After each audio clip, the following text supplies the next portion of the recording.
fún ọdún bá lọ tọ́jú ẹ̀.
Jésù ayérayé náà àwọn ọ̀rọ̀ àdúgbò lọ́wọ́ rẹ fún àkókò yìí tẹ̀tí mú ìyá wa papòdà tẹ̀tí dá wọn mọ àwọn ọmọ dá ọjọ́ pé àyàn ológun ọlọ́run ẹṣẹ́ ọlọ́run gba ọpẹ́ wa ẹ̀mẹ́ ẹṣẹ́ ọlọ́run gba ẹ̀yìn wa láti gbà tán ti mú ọjọ́ ìsìnkú ìyá wa òrùjẹ́ kí láburú kankan ó ṣẹlẹ̀ sí àwọn ọmọ wọn ń lọ láyọ̀ wọn ń bọ̀ láyọ̀ búburú kan ò ṣẹlẹ̀ sí wọn àyàn ológun ọlọ́run ẹṣẹ́ ọlọ́run gba ọpẹ́ wa ẹ̀mẹ́ ẹṣẹ́ ọlọ́run ẹgbà ẹ̀yìn wa bàbá àwọn ọmọ náà tuntun múra ọjọ́ ní àti tọ̀là lórúkọ Jésù búburú kan má jọ ṣẹlẹ̀ sí wọn òye ojú òye ọkọ̀ má jọ pẹ́ẹ́rì kankan wọn bàbá wọn ń ṣe ìsìnkú ènìyàn wọn báyìí wọn tún máa padà sí ibùgbé wọn lórúkọ Jésù tó kàn padà láyọ̀ àti àlàáfíà bàbá tó bá dání kẹ́ńtì bá lóun fẹ́ fojú burúkú wò wọ́n lẹ́yìn ìsìnkú ìyá wọn lórúkọ Jésù ojú ẹ̀ náà kó fọ́ sọ́nù bàbá rí àwọn ọmọ ìyá wa sínú ẹ̀jẹ̀ Jésù kó máa ṣàn lórí ayé yín bàbá rí agbára kọ́ńtà wá lẹ́nu Kristi ti àkòrí tó wà lóun fẹ́ náwó sí yín lẹ́yìn ìsìnkú ìyá yín lórúkọ Jésù rí agbára rẹ̀ kó máa dòkú lórúkọ Jésù bàbá lẹ́yìn ìsìnkú ìyá yín lórúkọ Jésù ọ̀rọ̀ òní kú mọ́ yín lẹ́yìn ìsìnkú ìyá yín ọmọ òní sọnù mọ́ yín, ọkọ yín ò ní gbòkú, aya yín ò ní gbòkú, lórúkọ Jésù ẹ̀mí kábàámọ̀ pé kí lẹ ṣẹ̀yìn ìyá yín ṣe lórúkọ Jésù kò ní wọlé tọ̀ yín wá, àbámọ̀ búburú lórúkọ Jésù kò ní jẹ́ ti yín, gbogbo àwọn tó bá yín wá náà láti ọ̀nà jíjìn rere lórúkọ Jésù jẹ́ máa padà síbi ìgbé wọn láyé àti àlàáfíà, ọ̀rọ̀ àwọn ajínigbé adarí lọ́nà lórúkọ tí máa dé dá wọn lọ́nà, lórúkọ Jésù àwọn ajínigbé ṣòro gbogbo lórúkọ tí máa dé orí wọn pé ẹ̀rẹ́ ṣọláàbò lórí ayé wọn, tá a máa fi ọjọ́ sọ̀rọ̀ àti ìwọ̀n náà lọ́wọ́ lórúkọ Jésù náà wá gbà ṣàkóso ẹ̀mọ́ wá dára pọ̀ mọ́ wa, àbá oṣù kejì ń parí àlórúkọ tẹ̀mí ọmọ ìjọ parí, ẹ̀mọ́ afẹ́wọ́n máa wọ ní oṣù kẹta bá ayé àtàlàfẹ́ náà jẹ́ ká fọ ayé àtàlàfẹ́ àwọ̀ tábà jẹ́tàbẹ́rẹ́ tábàbí ọmọ òkè gbé lórúkọ Jésù máa jọ gbé káwa mọ́lé, ẹ̀mí tábàbí ọmọ òkè súpọ̀ lórúkọ Jésù máa jọ gbé káwa mọ́lé, oṣù kẹta àwọn ọmọ rẹ̀ lórúkọ Jésù jẹ́ káwọn ọmọ rẹ̀ láyé àtàlàfẹ́ ẹ̀mọ́ máa fẹ́ ẹ ti gbọ́ Jésù Kristi Olúwa wa. Àmín ní orúkọ Jésù. Àdúrà Olúwa ní ìrẹ̀lẹ̀.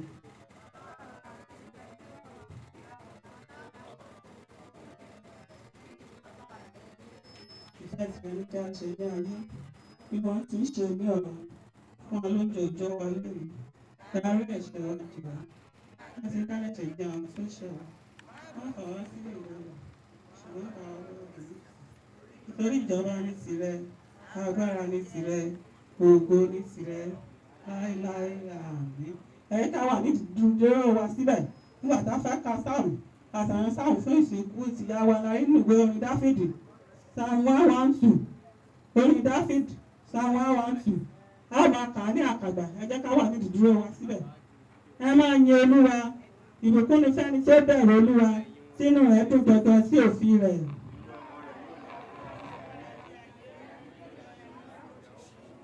Ọlá àti ọrọ̀ yóò wà ní ilé rẹ̀, òdodo rẹ̀ sì dúró láéláé.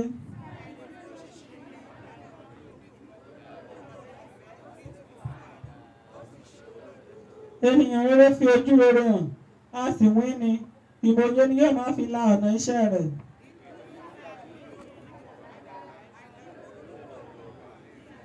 Kì yóò bẹ̀rù ìbúburú, àyà rẹ̀ ti mú ọ̀nà kan, ó gbẹ́kẹ̀lé Olúwa.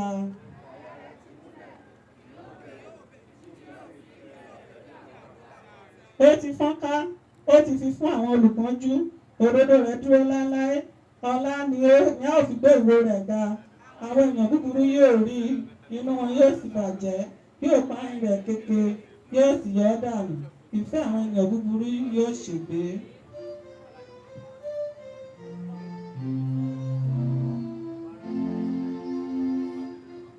Wọ́n pẹ́ níbi gbogbo tí fún.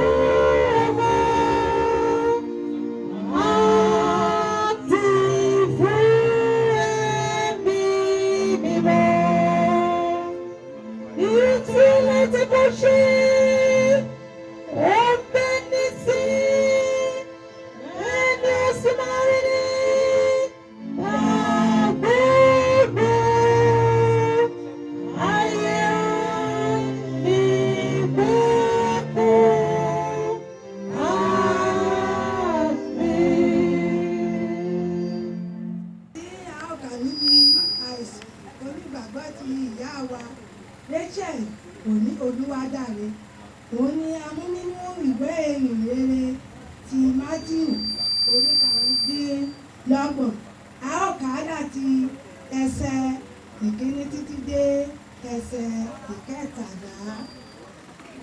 The Gospel according to St. Mark chapter 25. I commence reading from verse 1 to 13. Hear the words of God. Nígbà náà ni a ó fi ìjọba ọ̀run wé àwọn wúńdíá mẹ́wàá tí ó mú fìtílà wọn tí wọ́n jáde lọ pàdé ọkọ ìyàwó. 5 nínú wọn ṣe ọlọ́gbọ́n, 5 sì ṣe aláìgbọ́n. Àwọn tí ó ṣe aláìgbọ́n mú fìtílà wọn, wọn kò sì mú òróró lọ́wọ́. Ṣùgbọ́n àwọn ọlọ́gbọ́n mú òróró nínú kòlòbó pẹ̀lú fìtílà wọn. Nígbà tí ọkọ ìyàwó pẹ́, gbogbo wọn tò pé wọ́n sì sùn. ṣùgbọ́n láàárín ọ̀gànjọ́ gbígbé ta sókè wípé wò ó ọkọ ìyàwó ń bọ̀ ẹ jáde lọ pàdé rẹ̀. Nígbà náà ni gbogbo àwọn wúdí àwọn ìlú dìde wọ́n sì tún fìtílà wọn ṣe. Àwọn aláìgbọ́n sì wí fún àwọn ọlọ́gbọ́n pé fún wa nínú òróró yín nítorí fìtílà wa ń kú lọ. Ṣùgbọ́n àwọn ọlọ́gbọ́n dá wọn lóhùn wípé bẹ́ẹ̀ kọ́ kí ó má bàa ṣe aláìtó fún àwa àti ẹ̀yin. Ẹ kúkú tọ̀ àwọn tí ń tà lọ kí ẹ sì rà fún ara yín. Nígbà tí wọ́n sì ń lọ rà ọkọ ìyàwó dé, àwọn tí ó sì múra tán bá a wọlé lọ sí ibi ìyàwó, a sì ti ilẹ̀kùn. Ẹsẹ̀ kọkànlá. Ní ìkẹyìn ni àwọn wúndíá ìyókù sì dé. Wọ́n wí pé Olúwa, Olúwa, ṣílẹ̀kùn fún wa. Ṣùgbọ́n ó dáhùn wípé lóòótọ́ ni mo wí fún yín, èmi kò mọ̀ yín. Ẹsẹ̀ kẹtàlá tí a ó fi dáhùn dúró. Nítorí náà n kò ti mọ ọjọ́ tàbí wákàtí tí ọmọ ènìyàn yóò dé. Èyí ni ọ̀rọ̀ Ọlọ́run. Olórí ìjọ tọ̀run láyọ̀ làwúlẹ̀ fọ̀ ohun tó dé ìjọ táyé yóò máa kọrin bí tọ̀run. A gbé ọkàn wa sókè ní ìrètí tó ní ìbùkún. Àwa kígbe, àwa fèyí Ọlọ́run. Orin lójú ewé kẹta bíi 3 used item 6 in 631 olórí ìjọ tọ̀run.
Kò sì dúró pẹ́, ìwọ sì ṣíjú rẹ̀ wo irú èyí ni, ìwọ sì mú mi wá sínú ìdájọ́ pẹ̀lú rẹ̀.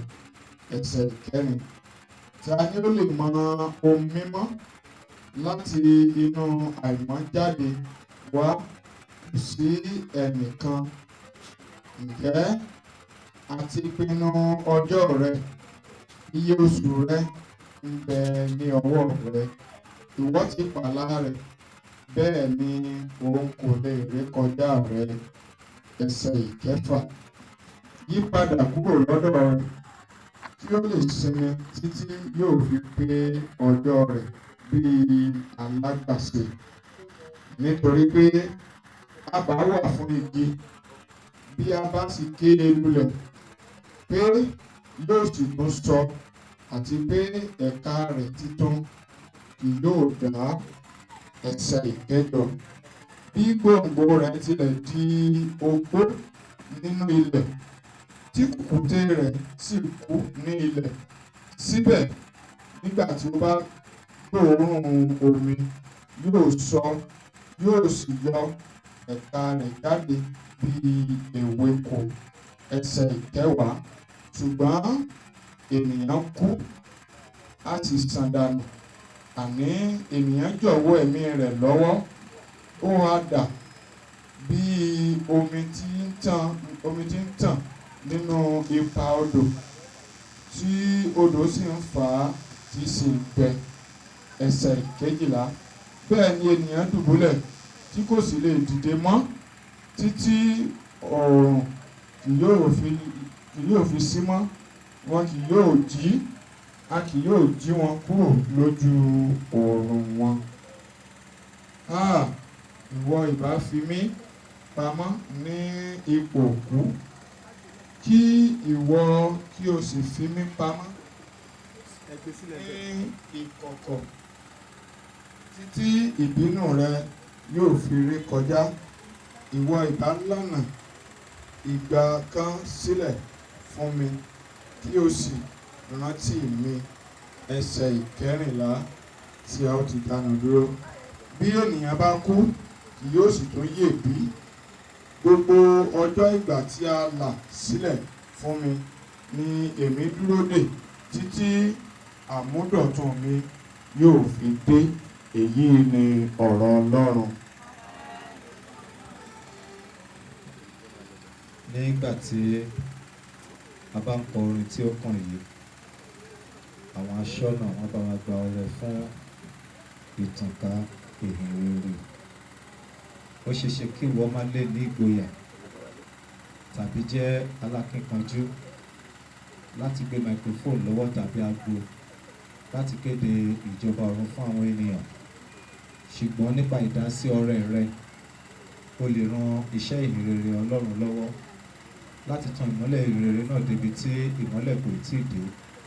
Mo sì gbà ládùúrà pé bó ṣe ń fúrúgbìn lórúkọ Jésù, ayọ̀ ni wàá fi kéré. Mo ní ayọ̀ ni wàá fi kéré lórúkọ Jésù. Ò ní ṣe lásán.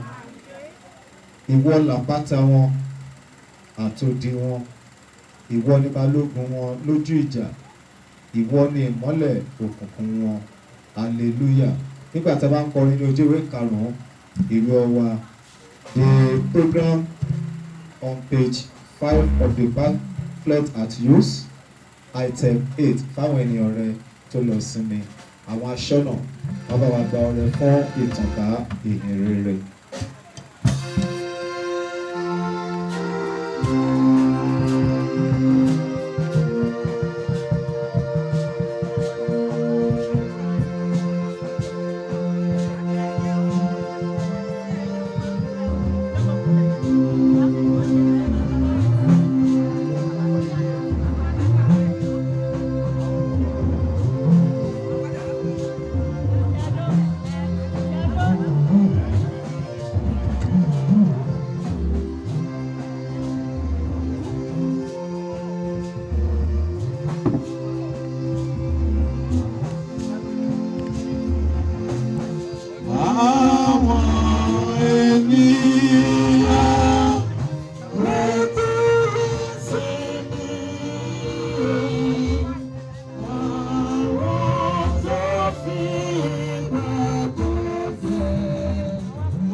ọjọ́ ilé tí wọ́n ti fi wá sílẹ̀ lọ tí wọ́n ti padà sọ́dọ̀ ẹ̀yin tí ẹ ṣẹ̀dá wọn. Adúpẹ́ nítorí pé àwọn ọmọ ti mú ọjọ́ òní wàhálà àti ìdààmú ẹ̀jẹ̀ kó ṣẹlẹ̀ nínú ayé wọn. Àìrójú àìráyè ẹ̀jẹ̀ kó dé bá wọn. Ìrìnkèrindò wọn ẹ̀jẹ̀ kó mú ewu dání. Òkú ẹ̀jẹ̀ kó máa pàdé òkú ní mọ́ṣúárì. Ọlọ́run á gbé ọ̀gá, bàbá gba ọpẹ́ wa, ọmọ gba ọpẹ́ wa, ẹ̀mí mímọ́ ẹ gba ìyìn wa. Adúpẹ́ lórí gbogbo ìdílé tí màmá fi sílẹ̀. Ikú màmá Rachael òní, Oluwadare ẹ̀jẹ̀ kó di àkúfà. Adúpẹ́ nínú ìjọ Ọlọ́run nítorí pé ẹ̀jẹ̀ ikú yẹn kó di àkúfà. Adúpẹ́ ní agbègbè yìí nítorí pé ikú màmá ẹ̀jẹ̀ kó di àkúfà. Ọlọ́run á gbé ọ̀gá, bàbá gba ọpẹ́ wa, ọmọ gba ọpẹ́ wa, ẹ̀mí mímọ́ ẹ gba ìyìn wa. Ọlọ́run á tún dúpẹ́ lọ́wọ́ nítorí pé ẹ fún wa lójú ọjọ́ rere lénìí. Pé ní ọ̀la ẹ ó tún fún wa lójú ọjọ́ rere. Ọlọ́run gba ọpẹ́ wa ní gbogbo ọ̀nà. Ọlọ́run á dúpẹ́ pé ẹnìkọ̀ọ̀kan wa tá wà níbí pé a ò ní ti bí òkú dòkú. Ọlọ́run gba ọpẹ́ wa. Àwa fi àwọn ọmọ màmá lé Ọlọ́run lọ́wọ́ pé lẹ́yìn eléyìí tẹ́ ń ṣe ìbànújẹ́ kò ní wọlé tọ̀ yẹn, àbámọ̀ kò ní jẹ́ ìpín yẹn, ogun àtẹ̀yìnjà kò ní jà yẹn, ìyà aláìníyà kò ní jẹ yẹn, ìyà aláìníyà kò ní jẹ yẹn, ìyà aláìníyà kò ní jẹ yẹn. Lẹ́yìn ètò ìsìnkú màmá yín, iṣẹ́ ò ní bọ́ lọ́wọ́ yín, aya ò ní kú mọ́ yín lọ́wọ́, ọkọ ò ní kú mọ́ yín lọ́wọ́, rédè òde játijàti kò ní gbẹ̀yìn ayé yín, ọjọ́ tí yín náà yóò dalẹ̀. Àwọn ọmọ tí ó gbẹ̀yìn tẹ́yìn ṣe sẹ́yìn náà lórúkọ Jésù ayé ò ní fi wọ́n pa yín lẹ́kún. A gbàdúrà fún ìdílé tí màmá Rachael òní, Oluwadare ti jáde wípé ikú wọn kò ní jẹ́ àkúfà. Ìdílé náà lẹ́yìn ikú wọn kò ní dàrú. Ọwọ́ ìbànújẹ́ kò ní wọnú ìdílé náà. A gbàdúrà fún agbègbè yìí, ikú màmá kò ní jẹ́ àkúfà. Ikú màmá kò ní jẹ́ àkúfà. Lẹ́yìn ikú màmá wàhálà ìdààmú kò ní wọ agbègbè yìí. Lẹ́yìn ikú màmá wàhálà àti ìdààmú kò ní wọ agbègbè yìí. Ogun kò ní wọ agbègbè yìí. A gbàdúrà fún ìjọ Ọlọ́run tí màmá fi sílẹ̀. Ikú màmá nínú ìjọ Ọlọ́run kò ní jẹ́ àkúfà. Lórí gbogbo ọmọ ìjọ kò ní jẹ́ àkúfà. Lórí àwọn ìránṣẹ́ Ọlọ́run kò ní jẹ́ àkúfà. Ògo ni fún orúkọ Olúwa. A gbàdúrà fún gbogbo ẹ̀yin tẹ́ wá láti ìdálẹ̀, tẹ́ wá ṣe ẹ̀yẹ ìkẹyìn fún màmá Rachael òní, Oluwadare, tẹ́ wá pa àwọn ọmọlé. Bí ẹ ṣe débì láyọ̀, ìpadà lọ́yìn kò ní méwu dání. Ìpadà lọ́yìn mo ní kò ní méwu dání. Ìbànújẹ́ tẹ́ òfin sílé ẹ ò ní délé bá. Òní ni ọjọ́ tó gbẹ̀yìn oṣù kejì, ní ọjọ́ kìíní oṣù kẹta wọn ò ní dìde ṣẹ́jú kan fún yín. Ìrìn àjò tó kù lọ́dún ìkórè wà lọ́rùn. Bẹ́ẹ̀ ni yóò rí. Ẹni kọ̀ọ̀kan wá a ò ní fọjọ́ ọlọ́jọ́ lọ. Ọjọ́ tiwa náà yóò dalẹ̀. Bẹ́ẹ̀ ni yóò rí. Kò yí padà. Jésù Olúwa wa. Àdúrà mi gbà, hallelujah mẹ́ta, hallelujah, hallelujah, hallelujah. Ẹ̀yin bàbá lógo, ẹ jẹ́ ká jókòó. Ẹ̀kọ́ kẹta la rí láti inú ìwé ìfihàn orí 20 láti ẹsẹ̀ ìkọkànlá dé ẹsẹ̀ ìkarùndógún. Revelation chapter 20 from verse 11 to 15. Mo sì rí ìtẹ́ funfun ńlá kan àti ẹni tí ó jókòó lórí rẹ̀. Níwájú ẹni tí ayé àti ọ̀run fò lọ, a kò sì rí àyè fún wọn mọ́. Mo sì rí àwọn òkú àti èwe àti àgbà, wọ́n dúró níwájú ìtẹ́. A sì ṣí àwọn ìwé sílẹ̀. A sì ṣí àwọn ìwé mìíràn kan sílẹ̀ tí ń ṣe ìwé ìyè. A sì ṣe ìdájọ́ fún àwọn òkú láti inú ohun tí a ti kọ sínú àwọn ìwé náà gẹ́gẹ́ bí iṣẹ́ wọn. Òkú sì jọ àwọn òkú tí ń bẹ nínú rẹ̀ lọ́wọ́, àti ikú àti ipò òkú sì jọ òkú tí ó wà nínú wọn lọ́wọ́.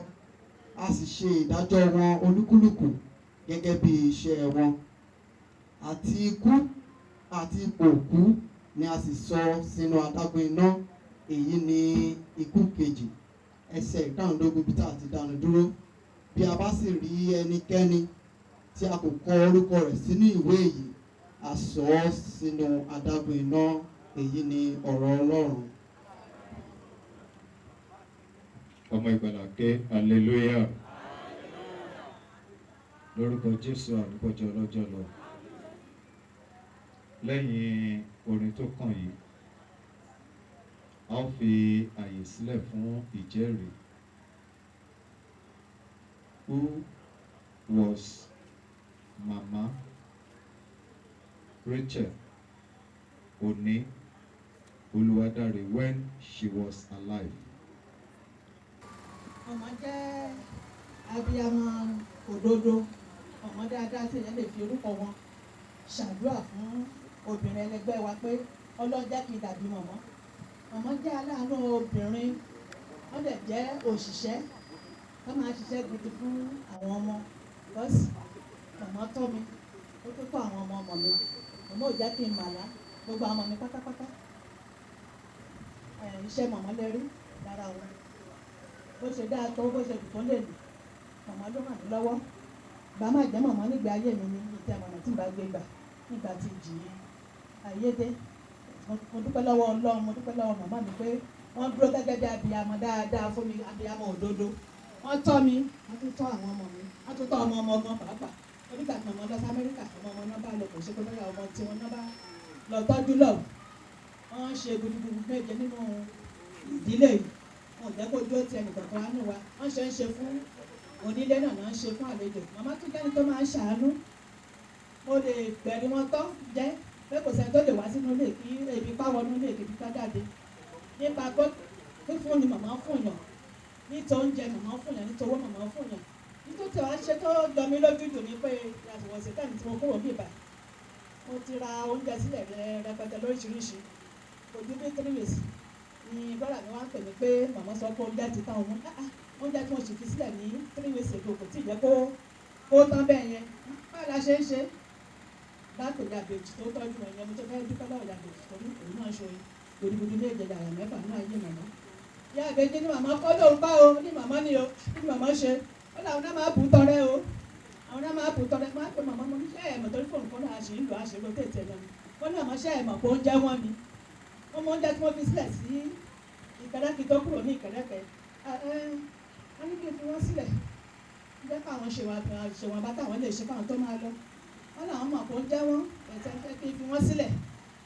Bá pè bọ́dà pé àwọn ti ní ká fi àwọn sílẹ̀ o. Káwọn ṣe ìwọ̀nba tí àwọn fẹ́ ṣe kí àwọn tó máa lọ tó wọ́n lọ sọ̀rẹ́ńdà o. Wọ́n dẹ̀ máa ṣe fẹ́ títí tí ìgbà kan lọ́jọ́ máa dé. Tó mo dúpẹ́ lọ́wọ́ Ọlọ́run lórí ìgbé ayé màmá. Mo dẹ̀ dúpẹ́ lọ́wọ́ àwọn ọmọ mi náà. Wọ́n ń ṣe gudugudu méje yàrá. Ó ti jẹ́ kí màmá làgbà rárá. Gbogbo ìgbà náà jẹ́ láti ẹ̀kún blame mi pé kí ni mo pé màmá fún mi láti fi màmá sílẹ̀ kó máa ṣe bó ṣe ń ṣe. Dúpẹ́ lọ́wọ́ Ọlọ́run, dẹ̀ dúpẹ́ lọ́wọ́ ìjọ náà. Ẹjọ́ akadékùnrin ẹjọ́ ọmọ ọlọ́ọ̀fẹ́ ẹjọ́ ká ṣíkú lára. God bless you. We are the presence of God. God bless you in Jesus' name. Ìkan nínú àwọn ẹbí Oluwadare. Ẹbí màmá. Okay, ẹbí màmá. If you are coming out, come out.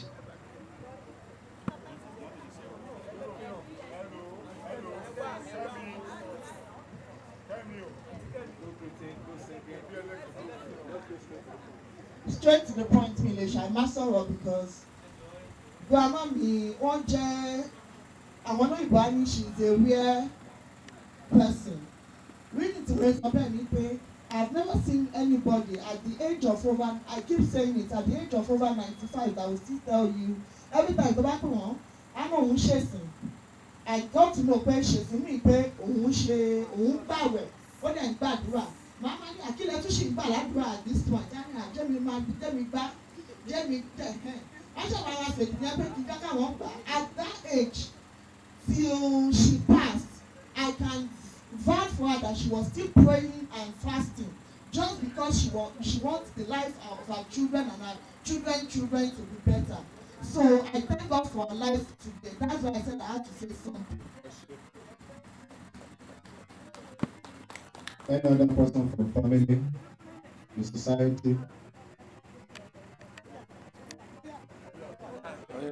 Ìrọ̀jọ́ mi sọ̀rọ̀ bá pè tẹ̀ bá dìde mọ̀ ní tèmi nìyẹn o, kí o lè tó padà sẹ́yìn o.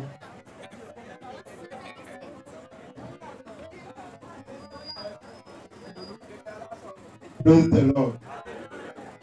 nǹkan tí mo tẹ̀ rí ní ìgbésí ayé ìyá rí pé anytime tó bá jọ wà nílé tí bá ti lọ fiṣẹ́ tí mo lọ ṣọ́ọ̀bù ìyá ti máa pè mí kí ni mo fẹ́ jẹ kó o fẹ́ sílẹ̀ nínú so ìyá òun mi gẹ́gẹ́ bí ọmọ ẹ̀gbọ́n àgbẹ̀sán dàgbà tó mi gẹ́gẹ́ bí ọmọ ara ẹ̀ ìgbà tó tó tàbí kan tó máa ń kó àwọn different obìnrin wá sílé ìyá máa bẹ̀ lọ́wọ́ mi pé o jẹ́ kó mú ẹ̀gbọ́n kan tètè pé ọmọ yẹn kí tó máa lọ sí tó kó lọ so that's so nice and good to me God bless so ìyá mi jẹ́ kẹ́ ẹ ṣì pé okay mo ní yẹn dì mú.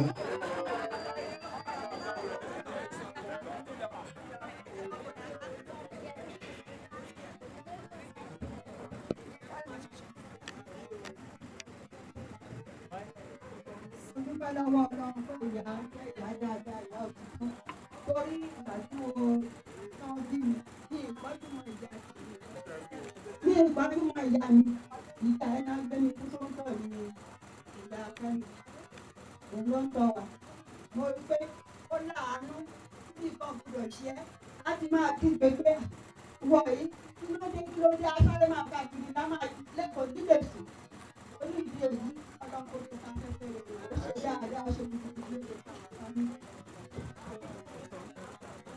èèyàn mẹ́rin ni mo ní mo fẹ́ fún láyè.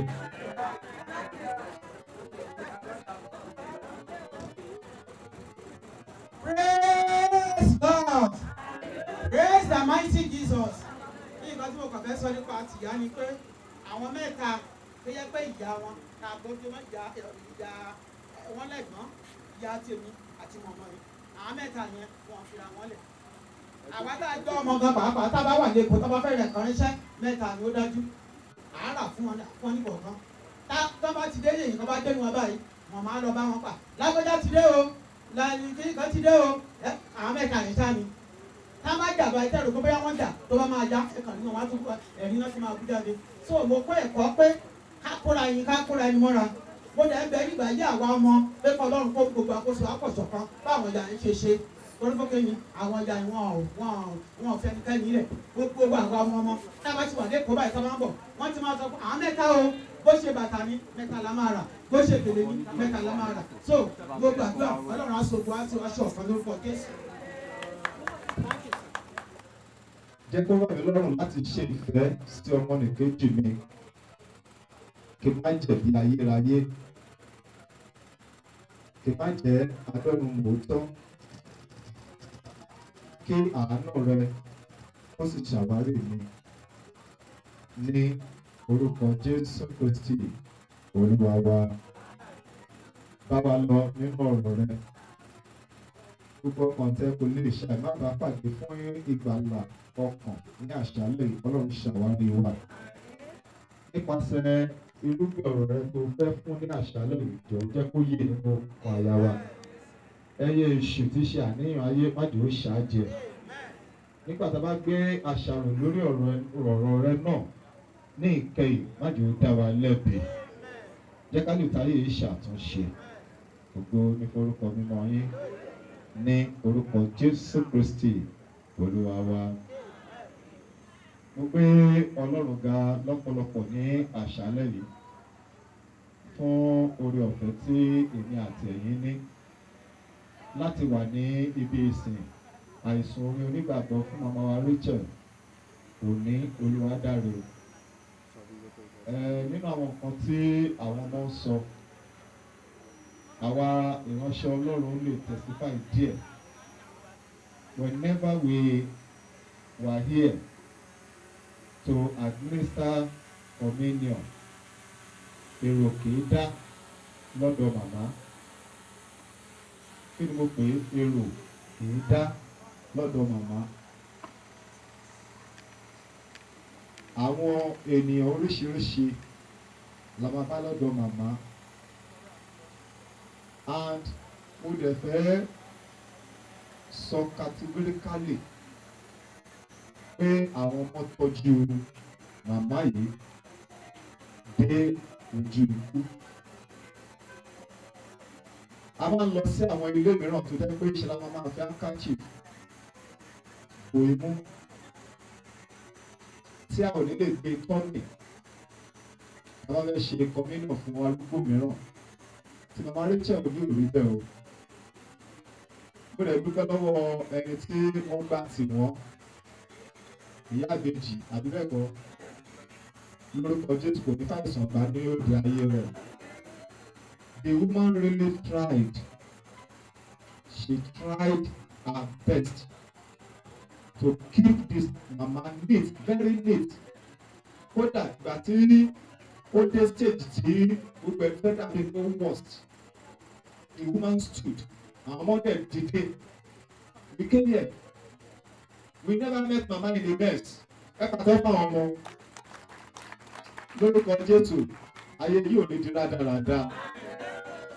Ayé yìí ò ní di rúdurùdu. Ṣé rí àwa ìránṣẹ́ Ọlọ́run, àwa kan wà tó jẹ́ pé our work is like CID.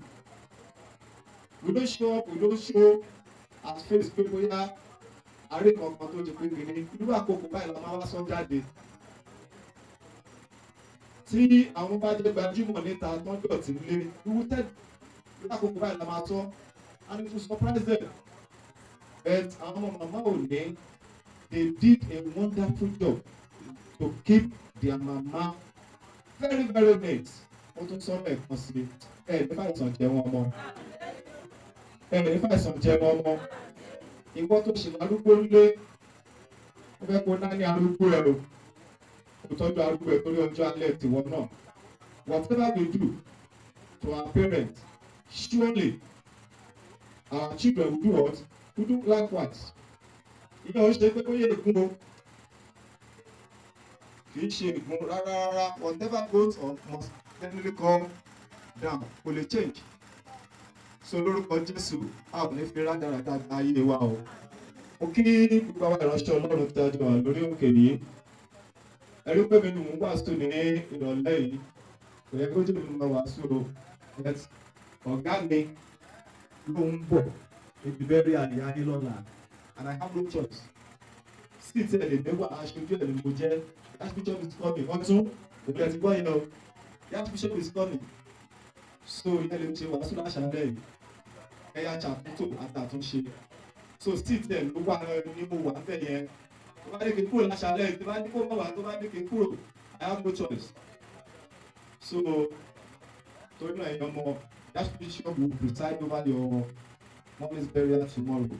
Oríire ńlá kan ló jẹ́ fún yín o. Lórúkọ Jésù, aṣọ yìí ò ní fàyà o. Ní àṣálẹ́ yìí, kókó ọ̀rọ̀ mi sí ọ. Pẹ̀lú tó bá lẹ́gbẹ̀rẹ̀ sọ pé ìdó mọ́ ìgbà tirẹ̀. Ask.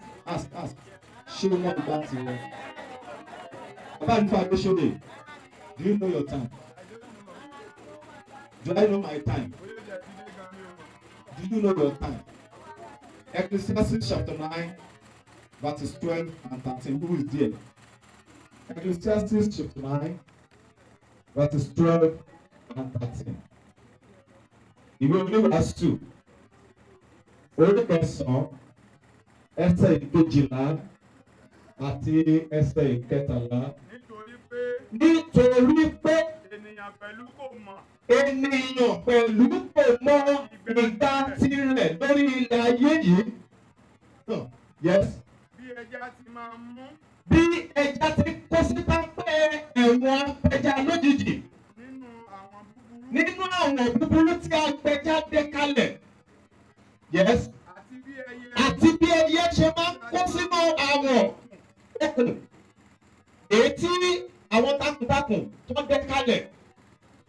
Bí ẹranko inú bó ṣe máa ń lu pàkúté ọdẹ lójijì. Bẹ́ẹ̀ ni ènìyàn kó sọ́wọ́ ikú lójijì láì mọ ìgbà tirẹ̀. Yes, sir. Bẹ́ẹ̀ ni adé àwọn ọmọ ènìyàn ní ìgbà búburú yìí. Nígbà tí ikú ṣubú lù wọ́n lójijì. Praise the Lord. Daddy, mommy, àdúrà tá a máa ń gbà ní pé ká gùn lẹ́mìí, ká darúgbó, ká fi ọ̀pá ṣe ẹ̀kẹta ẹsẹ̀, ẹni tí Ọlọ́run bá fẹ́ lọ́lọ́run gbà á fún. Màmá Rachael òní àwọn àjẹbínú wọ́n pa wọ́n ní àdéjọ 101 ó yẹ ká ró wọn. Àbẹ́ẹ̀kọ́ táwọn ọmọ bá ti lè gbé nǹkan ètùtù kalẹ̀ a lè ró wọn láṣálẹ̀ yìí. Màmá dẹ̀ jí padà tẹ́bá lè kó màálù méje 5 million garawa epo báàgì ìrẹsì 5 5 million yẹn adé fẹ́ra wọn pọ̀ ètùtù tó kù ẹ̀yẹ mọ̀rọ̀ rì adé ró wọn. Ẹni tó orí ọ̀fẹ́ ni àwọn kọ̀ọ̀kan ní láti dàgbà láti darúgbó. Ṣùgbọ́n àwọn ènìyàn lórí ilé alààyè yìí wọ́n ní akọ̀ ń lọ nínú ayé láì mọ ohun tó kàn láti ṣe. Láì mọ ìgbésẹ̀ mìíràn èyí tí ó máa ṣẹlẹ̀ sí wa. Wọ́n fi wá wí ẹja gbogbo la mọ láìpẹ́ ẹja nínú odò. Pé ẹja máa ń yọ̀ nínú omi tó máa sáré káàkiri gbòrògbòrò. Ẹ jọ̀wọ́ ẹja tó ń wẹ̀ nínú omi àbẹ́yẹ tẹ́ ní fish pond nínú ilé yín.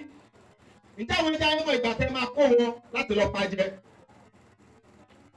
Ẹ lè fún wọn lóúnjẹ láàárọ̀ kó dọ̀sán kẹ́ harvest wọn bẹ́ẹ̀ náà bẹ́ẹ̀ kọ́ láì mọ̀ pé ikùn lọ́ máa fi ṣe oúnjẹ fún ọmọ ènìyàn. Wọ́n tún fi ìgbésí ayé àwọn ènìyàn wé ẹyẹ àwọn ẹyẹ tó ń fò lójú ọ̀run yìí.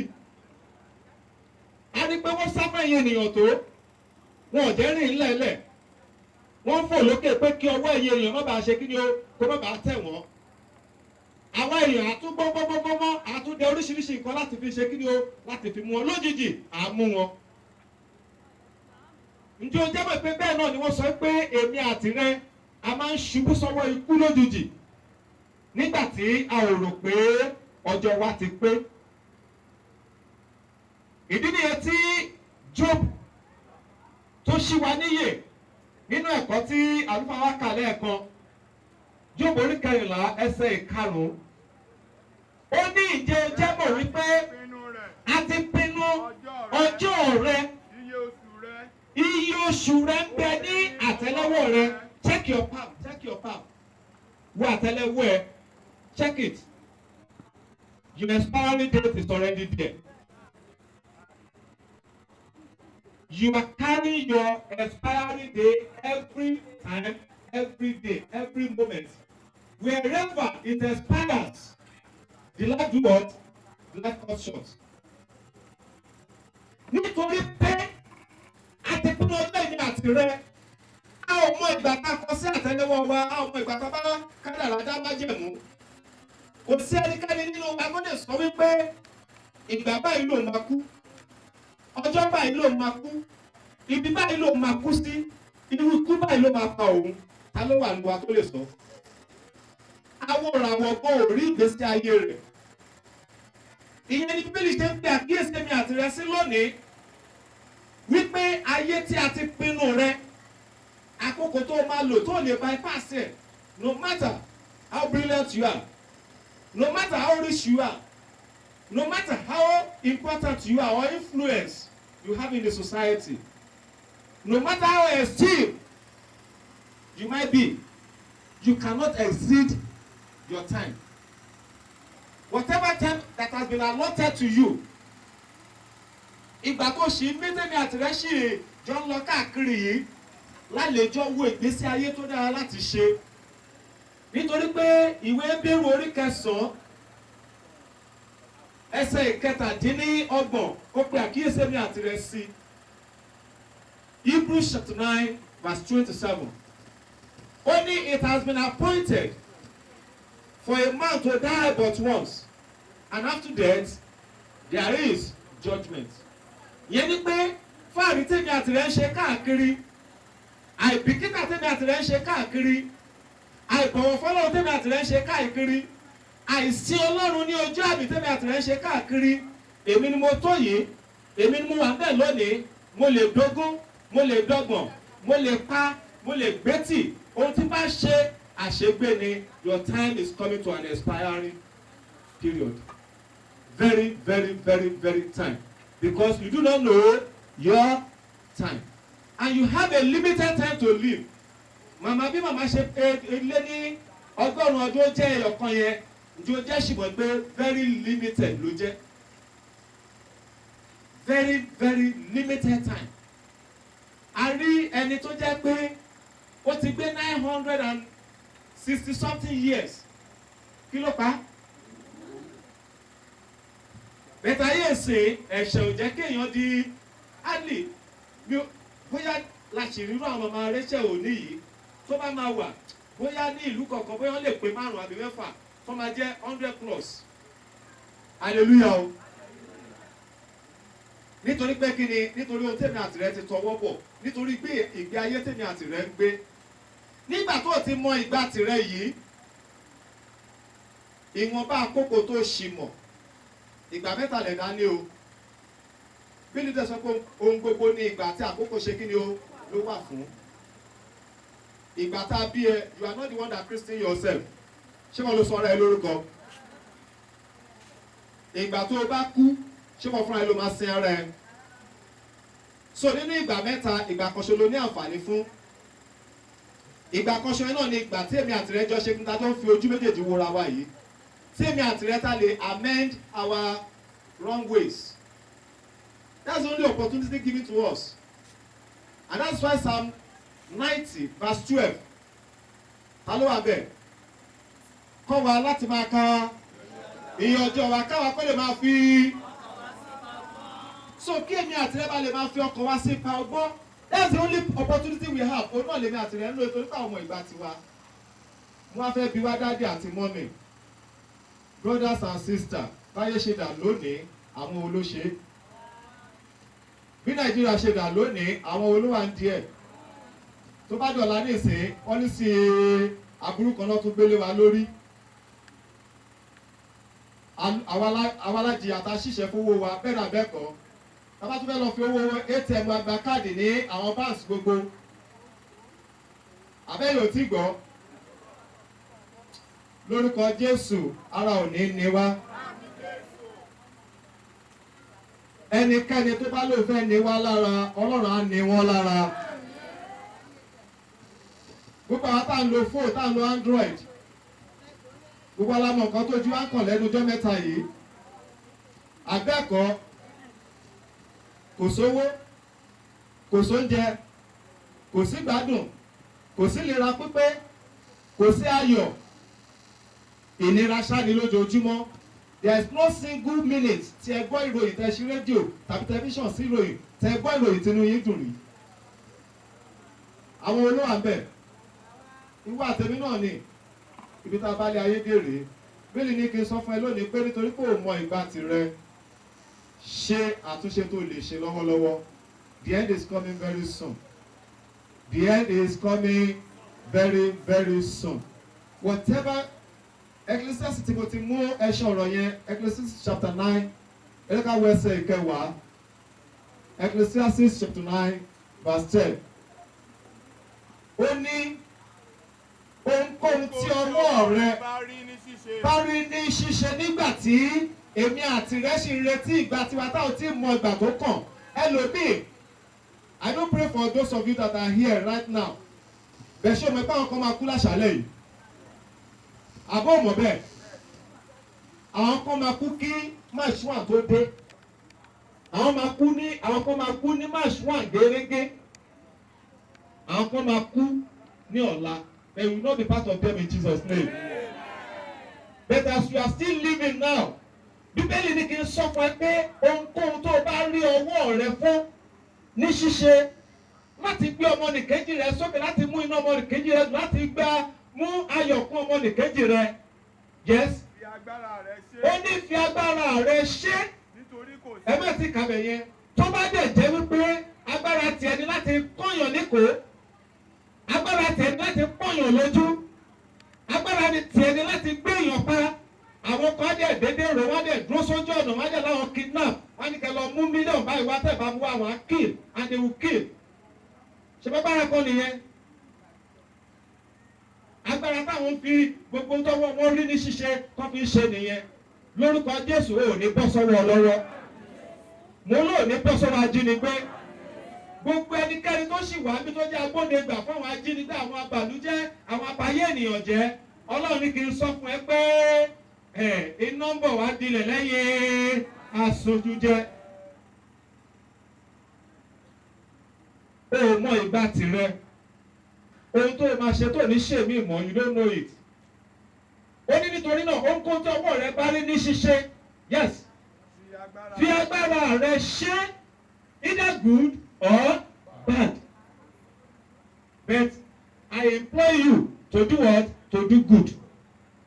Torí pé rere ló ṣe kí ni o òun ló ní èrè kò sí èyí tí ò lérè o kò sí èyí tí ò ní èrè kò sí èyí tí ò ní èrè ṣùgbọ́n èyí tó ní èrè tó máa pé èmi àti rẹ jù ó ní kí ni o rere ó ní nítorí pé kò sí ète kò sí ìmọ̀ yes kò sí ọgbọ́n tó lè dá tó ò ní lọ sínú ìsàkú yẹn màmá Rachael òní Oluwadare bó ṣe wà ń bẹ̀ yẹn a máa ń sọ àwọn àlùfáà máa ń sọ tí pósí yẹn bá bí girigirigirigiri tí màmá gbórí sókè gbogbo ẹni tẹ́ wàá bí will you wait.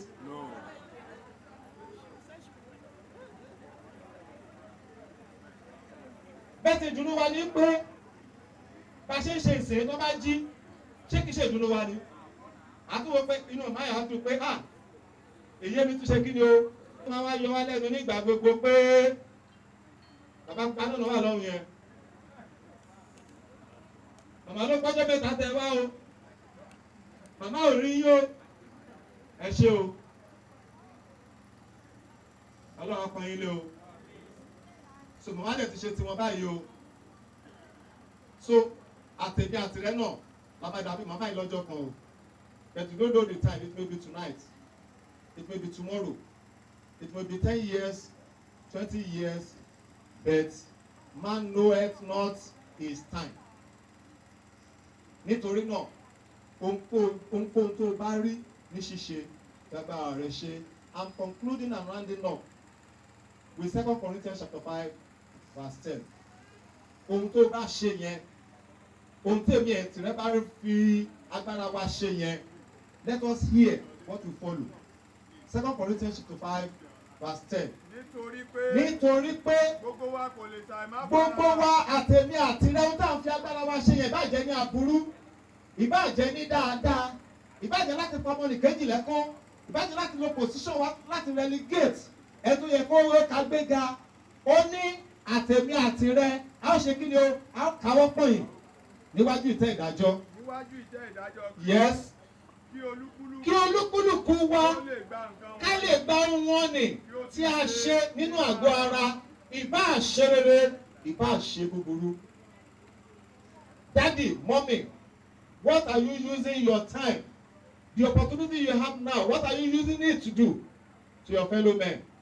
What am I using it to do in the church of God? What are we using it to do in our society?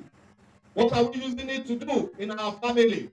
What are we using our precious time that the Lord has given unto us to do? Are we using it for the benefit of our fellow men? Are we using it to know God? Or we are bragging with this immortality?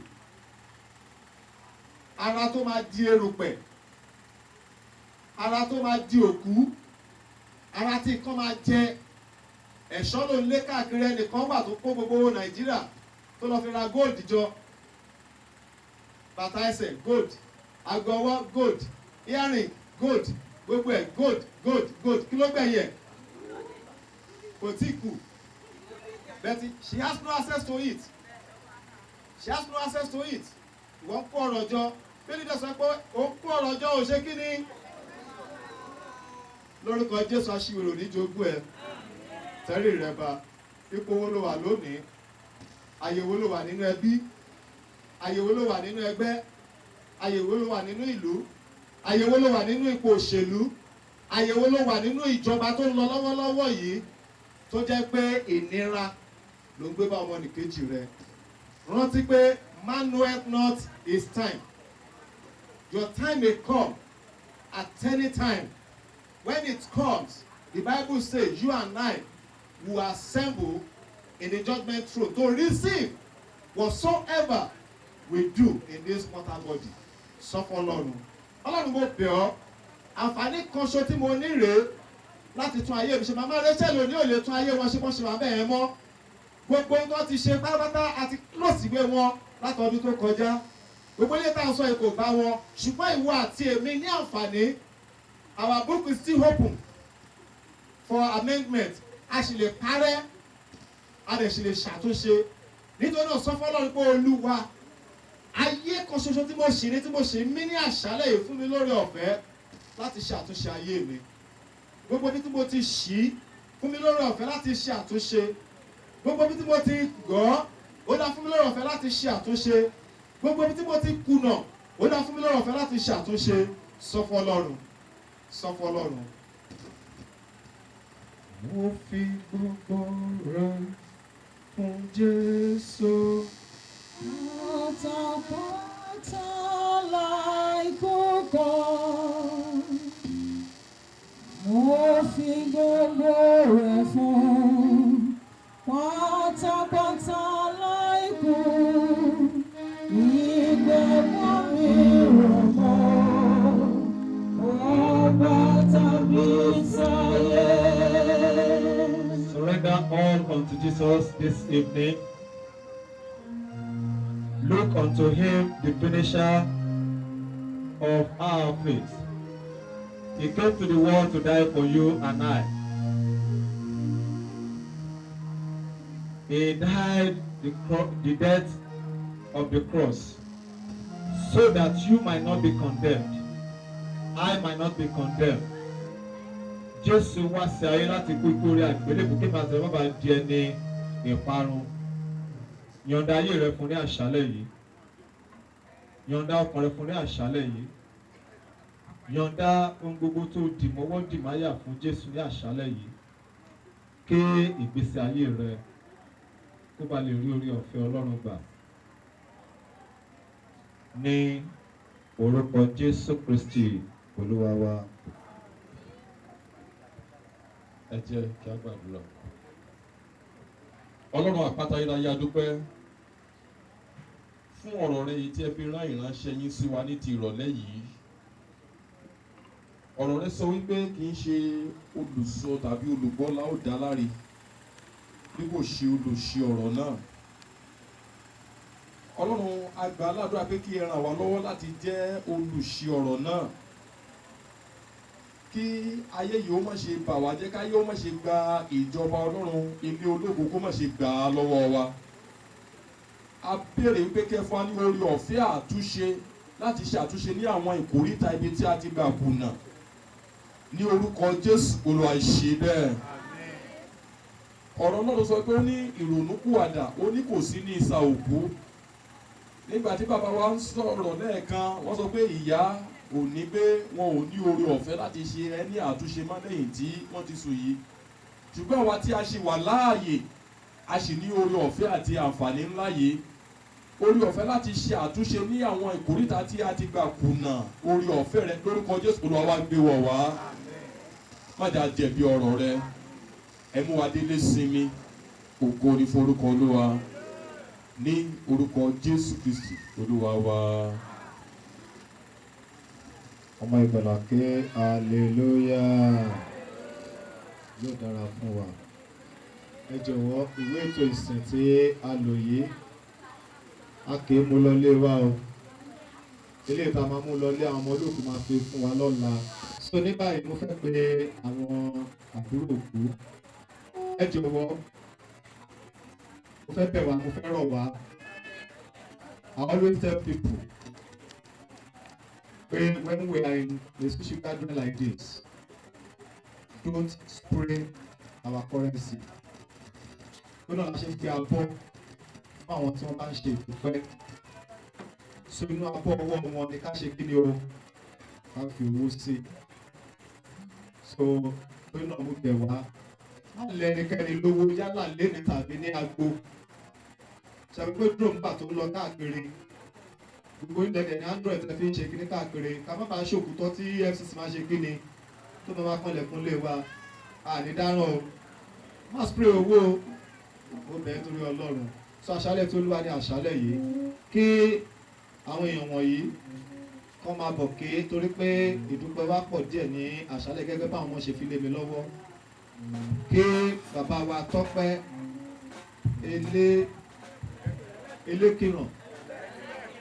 ẹlẹ́kìràn ẹ ti mọ̀ pé Ìjẹ̀bú lè lè Èkìtì lẹ́yìn so Tọ́pẹ́ ẹlẹ́kìràn kọ́ máa bọ̀ ta Fẹ́mi ẹlẹ́kìràn kọ́ máa bọ̀ ta àti Táyé Àgbẹ̀túyì ó yá àwọn mẹ́tẹ̀ẹ̀ta ẹ máa bọ̀ ó yá o. Mr. Tọ́pẹ́ ẹlẹ́kìràn Fẹ́mi ẹlẹ́kìràn ok Tọ́pẹ́ ọ̀kẹ́ la mọ̀ wọ́n sí ok ẹ̀yin ẹlẹ́kìràn.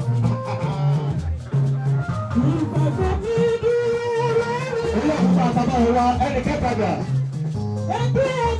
Ayé àgbẹ̀bí.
Níbọ̀jọ́ ọlọ́jọ́ lọ ọkọ̀ àtàwọn níbà yín o á dẹ̀ dára fún yín o kí bàbá wa Tọ́pẹ́ awọṣọ ok bàbá wa Tọ́pẹ́ awọṣọ ok bàbá wa Táyọ̀ Ọlọ́kọ̀ ṣé mo gbà yẹn ok màmá wa Janet Agboola ó yá kọ́ máa bọ̀ bàbá wa Tọ́pẹ́ awọ́ṣọ bàbá wa Táyọ̀ Ọlọ́kọ̀ àti màmá Janet Agboola ó yá máa bọ̀.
ọkàn ọ̀tá ò ní bà yín o ẹ ní ṣubú dẹrù ayé yín náà ẹ ó máa ráàánú gbà kí màmá wa Àìná Adéníyì àti bàbá wa Olúwaṣẹ́gun Olúwadáre wọ́n máa bọ̀. Màmá wa Àìná Adéníyì àti bàbá wa Olúwaṣẹ́gun Olúwadáre wọ́n máa bọ̀. Bóyá o.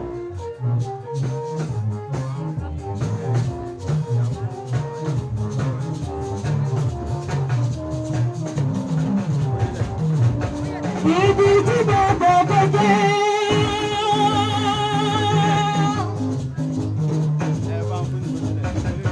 Àwọn tó gbọdọ̀ ṣẹgbẹ́. Àwọn tó bọ̀rọ̀ mi jọ. Làwọn kọ́kọ́ ṣẹ̀dúgbọ́. Olówó tó gbọdọ̀ sọ̀rọ̀ fún wọn.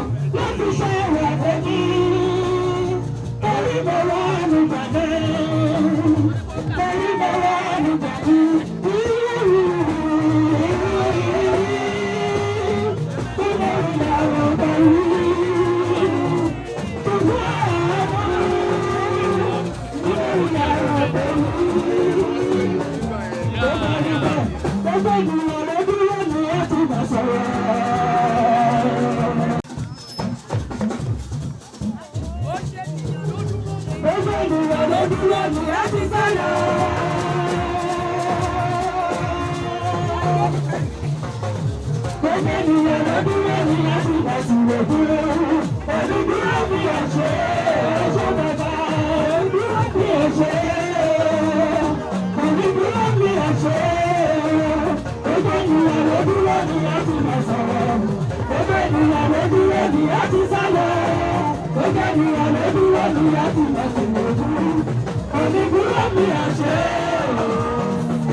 Ẹ̀yin ọmọ àtẹ̀yìnpò ní wàárín yín ẹ ò ní kánjú kó Ọlọ́run á fi gbogbo rọ̀ yín lọ́rùn á dẹ̀ dára fún yín kí màmá wa Adéníkẹ́ kán máa bọ̀ àti bàbá wa Adéwálé màmá wa Adéníkẹ́ àti bàbá wa Adéwálé ó yá o.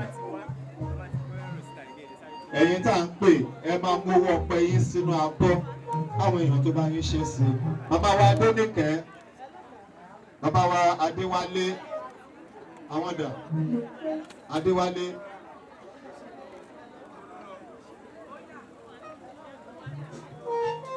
ó yá o ẹ fún wọn lórin.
lérò pé ó wálé o ní kàgbá pé jíjẹ ẹni tó sọ́wọ́ àwọn ajínigbé àbọ̀lọ́ ló máa dájú lórí yín God bless you.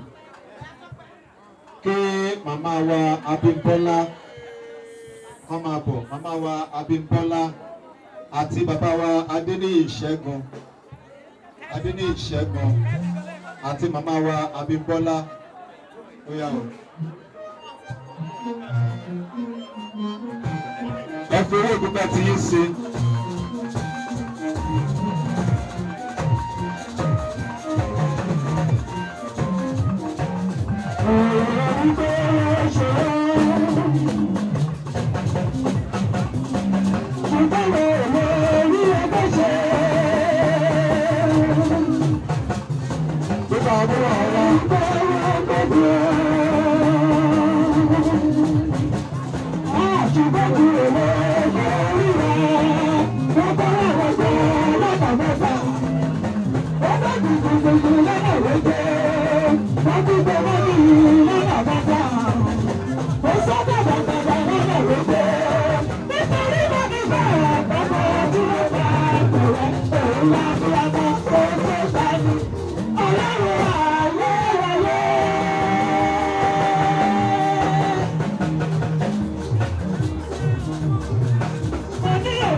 Ẹ̀ẹ́dẹ́jì sí kòtò ayé o, ìjì ayé ò ní gbé yín lọ o, ọkọ̀ àtọ̀ ò ní bà yín o. Kí màmá wa Olúwakẹ́mi kó máa bọ̀, màmá wa Adéolú àti Àyànfẹ́ àwọn mẹ́tẹ̀ẹ̀ta kó máa bọ̀. Màmá wa Olúwakẹ́mi, Adéolú àti Àyànfẹ́ àwọn mẹ́tẹ̀ẹ̀ta ó yá o. Ẹnì kẹta náà. Ẹ fọwọ́ òkúta yín sí.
Lórúkọ Jésù gbogbo ẹ̀yin ọmọ tá a pè síta yìí, ogun ò ní jà yín o, aburú ò ní borí yín o, Ọlọ́run máa gbé yín lékè o, á dẹ̀ dára fún wa. Kí Dickness Ọlọ́ṣundé àti màmá wa Mopé wọ́n máa bọ̀. Dickness Ọlọ́ṣundé àti màmá wa Mopé ó yẹ máa bọ̀.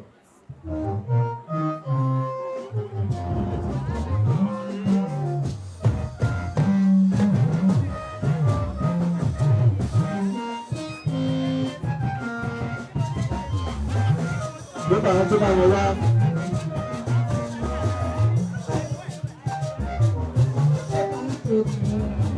Bàbá ń sọ̀rọ̀ bàbá ni wọ́n lè ṣe é ṣe lè yí o, ó ṣe bá ń ṣòro lọ. Ó máa ń sọ̀rọ̀ bàbá, ó ní kò sáyé lọ́gbọ̀, ó lè fún mi lọ́gbọ̀. Ó bàbá wọn náà ní ìyanu lórúkọ rẹ̀, ó ní kò sáyé lọ́gbọ̀, ó lè fún mi lọ́gbọ̀. Ó bàbá wọn náà ní ìyanu lórúkọ rẹ̀, ó ní kò sáyé lọ́gbọ̀.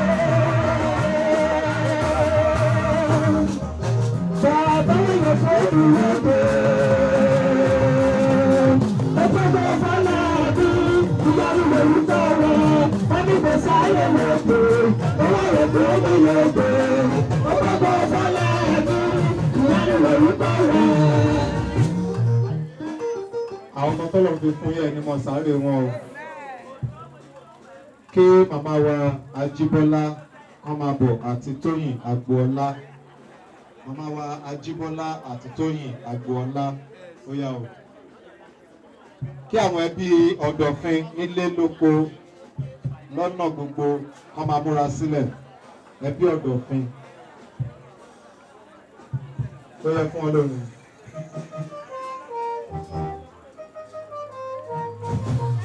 Ẹ fi owó ìdúpẹ́ tí ń ṣe.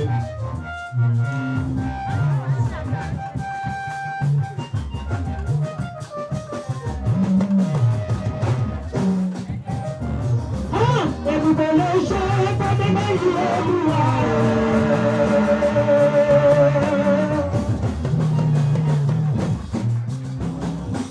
Everybody ló ṣe fẹ́mi méjì olúwa. Bàbá mi ló jẹ́ ọlọ́run àgbàlagbà. Bàbá mi ló jẹ́ ọlọ́run àgbà òye. Everybody ló ṣe fẹ́mi méjì olúwa. Hallelujah.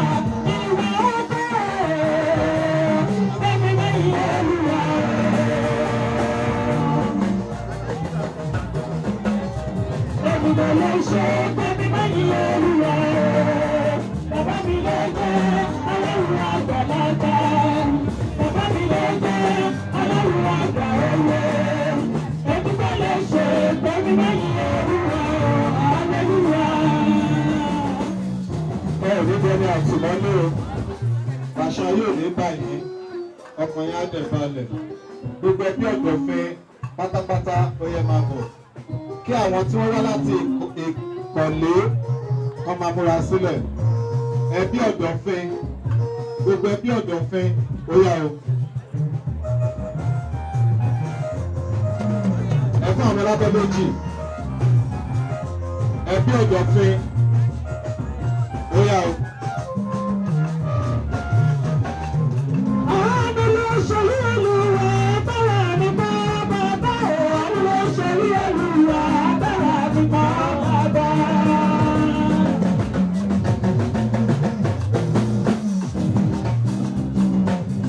Gbogbo ẹbí ọ̀dọ̀fin.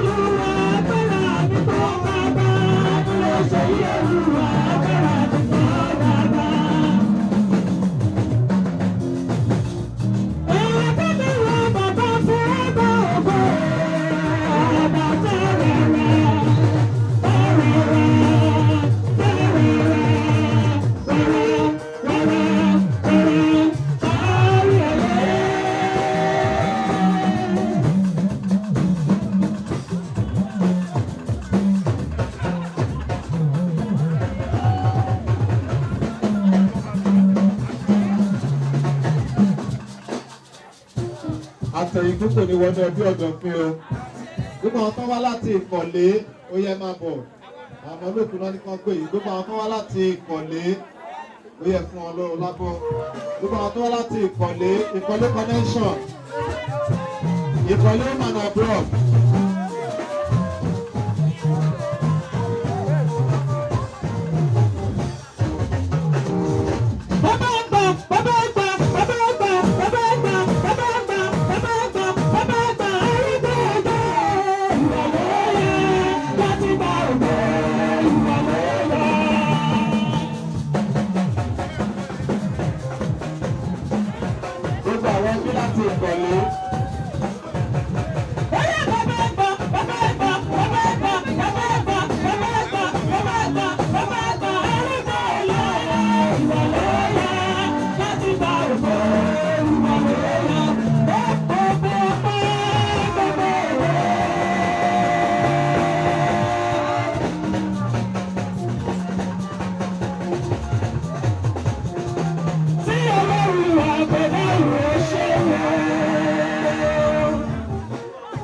Ẹ ṣé o, ẹ máa rin ire o, ẹ ní rànìrà o, ẹ ní fẹsẹ̀ yín gbé orí sọ́nù o, á lè dára fún yín. Ní báyìí, kí gbogbo àwọn ọmọ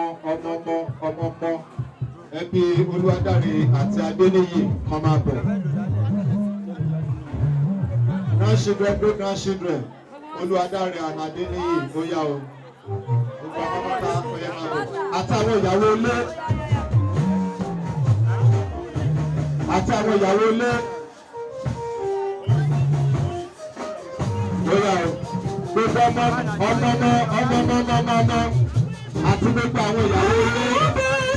Ìdílé Zisodel àti Adéníyì.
Ẹ̀yin ọmọ lórúkọ Jésù ayé òní fi ṣe pàṣọ́nà àwọn obìnrin o. Kí àwọn Christ Redeemer Church from Lagos wọ́n ní kẹ́ má bọ̀ wá bá wọn ṣọpẹ́. Christ Redeemer from Lagos State pé ẹ̀rín ire délùú Ìkẹrẹ Èkìtì ní ayọ̀ àti àlàáfíà ó yá ẹ dìde kẹ́ wá ṣọpẹ́. All Christ Redeemer ó yá o ẹ fún wọn lórin.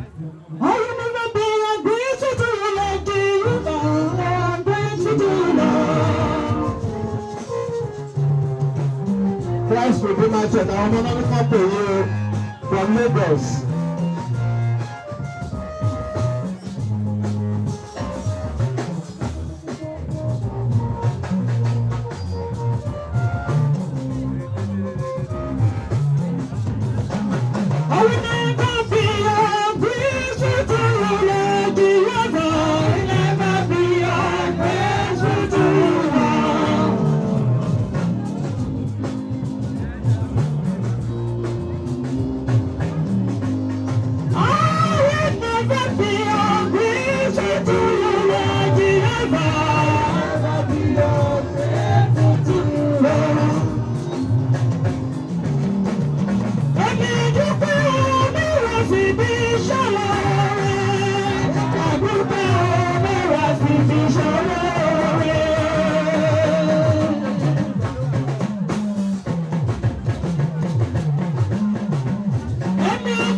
Ayọ̀ láti padà sí gbogbo yín.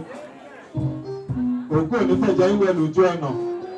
Ẹ ò ní di ẹran ìrúbọ ètùtù. Á dẹ̀ dára fún yín. Jésù Olúwa wa. Tí ẹ̀mí mímọ́ kó dì yín lámúre ìyè. Kó wà pẹ̀lú yín.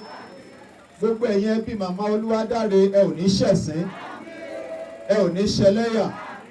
Gbogbo àwọn tó ń dáná nǹkan gbóná ò ní dàjọ́ wọn.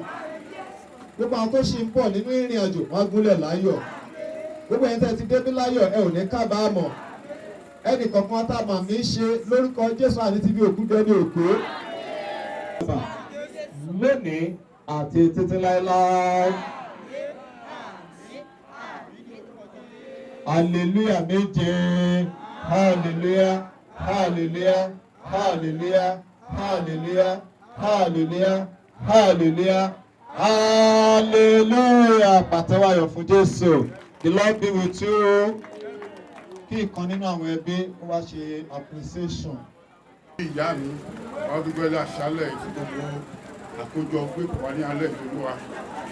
àti àwọn pásítọ̀ náà tó wá tí wọ́n bá ṣe gbogbo àṣeyẹyẹ yìí. Àdúrà mi ní pé kí oníkálùkù kó lọ sílé wọn pẹ̀lú ayọ̀ àti àlàáfíà. Àní tàbí tó sọ́nà àti àwọn ọ̀rẹ́ mi náà tó wọ́n láti Amẹ́ríkà tí wọ́n bá mi ṣe àṣeyẹjọ́ yìí. Kí àlàáfíà Olúwa kó máa bá wọn gbé. Adúpẹ́ lórúkọ Jésù Kristi Olúwa wa.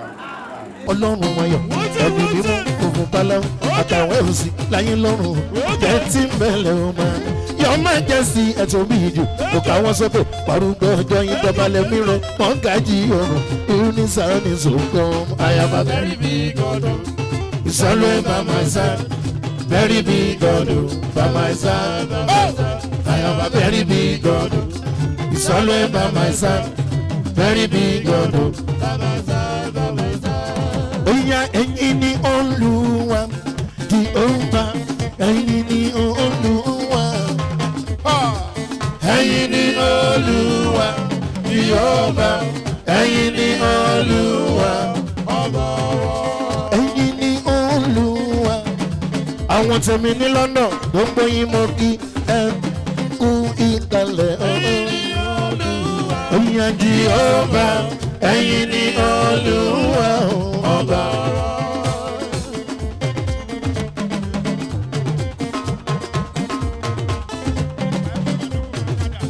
Ẹ̀yin ni Olúwa Jèhófà, ẹ̀yin ni Olúwa ọba wa.